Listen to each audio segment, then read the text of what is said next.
साथियों, आज नए कृषि सुधारों के बारे में असंख्य झूठ फैलाए जा रहे हैं।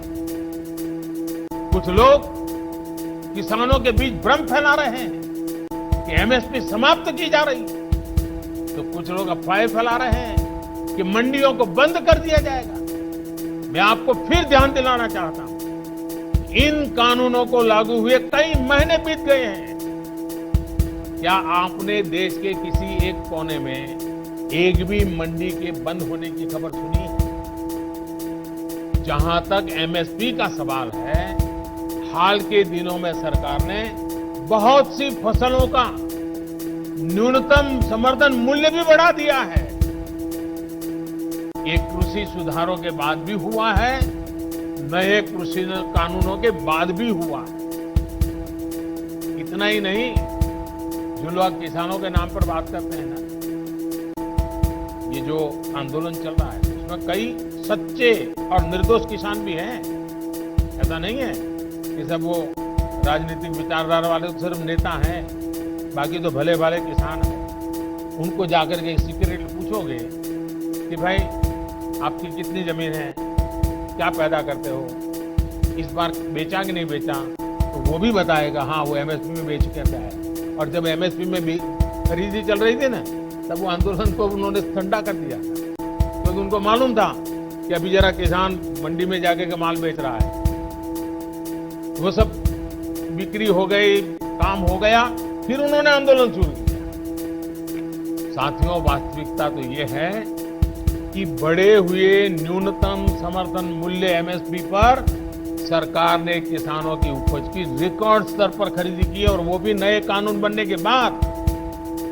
और एक अहम बात, इन कृषि सुधारों से सरकार ने अपनी जिम्मेदारियां बढ़ाई है। उदाहरण के तौर पर एग्रीमेंट फार्मिंग की बात ही ले लीजिए। कुछ राज्यों में ये कानून, ये प्रावधान कई सालों से हैं, पंजाब में भी है। वहां तो प्राइवेट कंपनियां एग्रीमेंट करके खेती कर रही है। क्या आप जानते हैं, पहले के कानूनों में समझौता तोड़ने पर किसानों पर पेनल्टी लगती थी। मेरे किसान भाइयों को भी ये किसी ने समझाया नहीं होगा, लेकिन हमारी सरकार ने ये सुधार किया और ये सुनिश्चित किया कि मेरे किसान भाइयों पर पेनल्टी या किसी तरह का जुर्माना नहीं लगेगा।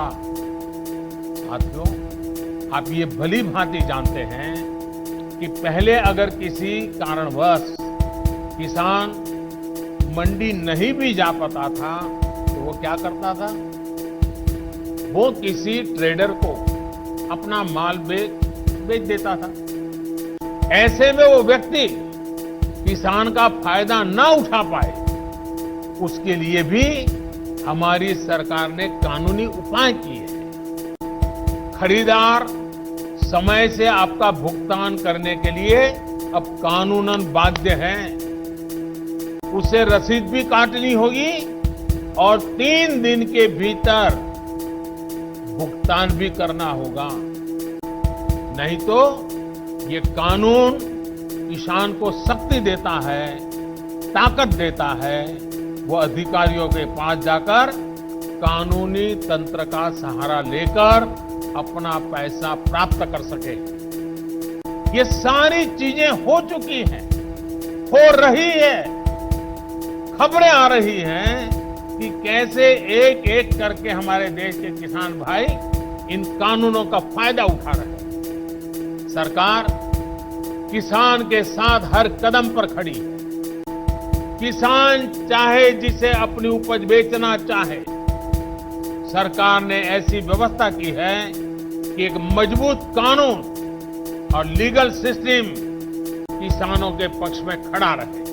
दोस्तों, आपको ये वीडियो कैसा लगा और आपका इस बारे में क्या विचार है, ये हमें नीचे दिए कमेंट बॉक्स में लिखकर जरूर बताएं। साथ ही इस वीडियो को लाइक करें, जिससे हमें और वीडियोस बनाने के लिए मोटिवेशन मिलेगा।